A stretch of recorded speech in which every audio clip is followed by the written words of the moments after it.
अब हम पढ़ने जा रहे हैं मनुष्यों में श्वसन तंत्र। हमारे मानव प्राणियों में श्वसन की प्रक्रिया में कई अंग होते हैं। हम उन्हें श्वसन तंत्र के अंग कहते हैं। और इसमें श्वसन तंत्र के प्रमुख अंग क्या हैं?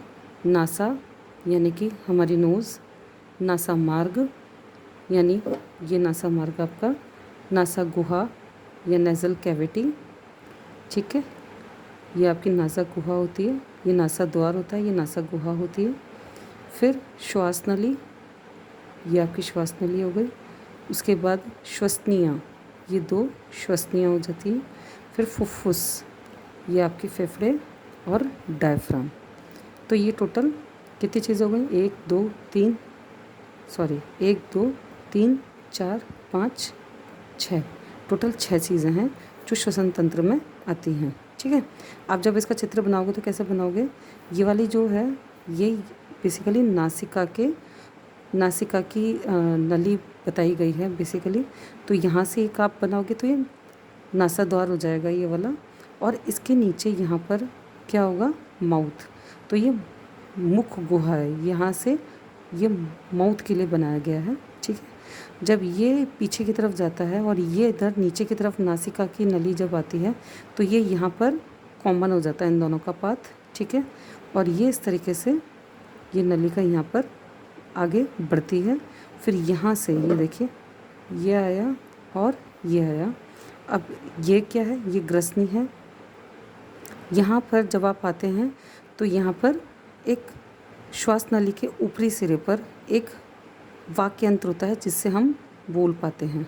ठीक है, अब इसके बाद में ये जो है ये उपास्थि के छल्ले हैं। मतलब हमारी जो श्वास नली होती है ना, वो हमारी जो यहाँ पे उपास्थि के छल्ले बने होते हैं, कार्टिलेजेस जिसे हम कहते हैं, उसमें ही श्वास नली अवस्थित होती है, जिससे हमारी श्वास नली जो है वो सिकुड़ नहीं पाती। ठीक है, सांस लेने में या बोलने में या कैसे भी।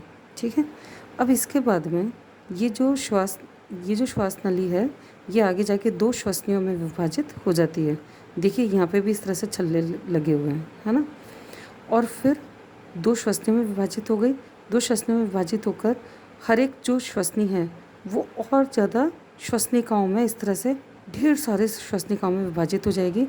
हर श्वसनिका के अंत में एक कूप होगा जिसे अपन कूपिकाएँ कहते हैं। देखिए हर श्वसनिका के अंत में और ऐसे हज़ारों कूप होते हैं, हज़ारों लाखों कूप है समझो आप।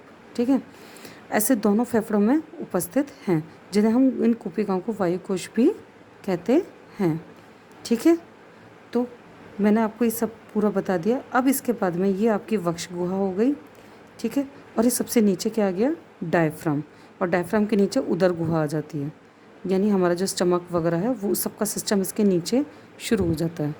ठीक है, अब मैं इसका कार्य आपको समझा रही हूँ। आशा है कि चित्र आपको समझ में आ गया होगा।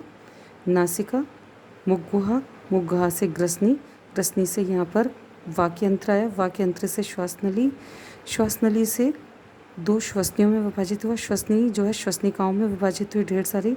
फिर हर एक श्वसनिका जो है वो उसका अंत किस में हो रहा है? कूपिकाओं में। बहुत सारी कूपिकाएँ जो श्वसनिकाओं से जुड़ी हुई होंगी। ठीक है, इन्हीं कूपिकाओं में गैसीय आदान प्रदान होता है।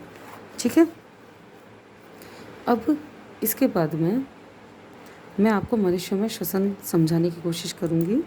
जब हम सांस अंदर लेते हैं, ठीक है, सांस अंदर लेते ये जो डायफ्राम है ना, इस डायफ्राम की पोजीशन कैसे हो जाती है? ऐसे सिकुड़ जाता है ये। ठीक है, और ये फूल जाता है। ये जो फेफड़ा है, जो हमारे ये जो पूरी की पूरी गुहा है ये फूल जाती है ना, इस तरह से फूल जाती है। तो ये पूरी की पूरी जो आपकी जो वक्ष गुहा है वो फूल जाएगी। तो डायफ्राम और पसलियों की पेशियों का सिकुड़ना, जो हमारी पसली होती हैं उसकी पेशियाँ और डायफ्राम सिकुड़ता है तो वक्ष गुहा फैल जाती है। वक्ष गुहा का फैलना, बाहर से वायु अपने आप अंदर आ जाती है। ठीक है, और ये जो वायु है और इसमें जो ऑक्सीजन है, इसमें फेफड़ों की जो कूपिका होती हैं वो इस ऑक्सीजन से भर जाती हैं। उसी टाइम पे जब ये ऑक्सीजन से भरती हैं उसी टाइम CO2 जो है इन नलियों में वापस आ जाती है, इन्हीं श्वसनिकाओं में वापस आ जाती है।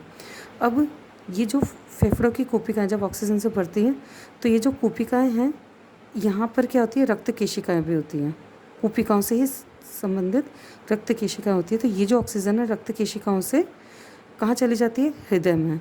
आपको याद है हृदय में फुफ्फुस शिरा से बाएं आलिंद में है ना रक्त आ रहा था, और जो शुद्ध रक्त था वो आपके है ना, जो अगर आपको याद हो तो देखिए आपके महाधमनी से ये पूरे शरीर में जा रहा था। तो ये जो फेफड़ा था ना, फेफड़े में जब ये ऑक्सीजन भर गया था कूपिकाओं में, तो कूपिकाओं से ऑक्सीजन रक्त केशिकाएं द्वारा फिर फुफ्फुस शिरा से होती हुई ये बाएं आलिंद में आती है, बाएं आलिंद से फिर ये पूरे शरीर में पहुंच जाती है ऑक्सीजन। ठीक है, जब ये पूरे शरीर में ऑक्सीजन पहुंच जाती है तो शरीर की हर कोशिका में ये ऑक्सीजन पहुंच जाती है, और हर कोशिका जो है वो श्वसन करती है, उससे CO2 उत्सर्जित होती है। शरीर की हर कोशिका CO2 उत्सर्जित करेगी, और ये जो CO2 युक्त रक्त है ये वापस हृदय में आ जाता है। देखिए, याद करिए, हमने ये जो महाशिरा थी इसमें CO2 वाला जो अनऑक्सीकृत युक्त था वो दाएं आलिंद में प्रवेश किया था, फिर दाएं नीले में प्रवेश किया था, फिर अशुद्ध रक्त फुफ्फुस धमनी द्वारा फुफ्फुसों में पहुंच गया था। तो ये इस तरह से फुफ्फुसों में ये पहुंच गया, और फेफड़ों से ये कूपिकाओं द्वारा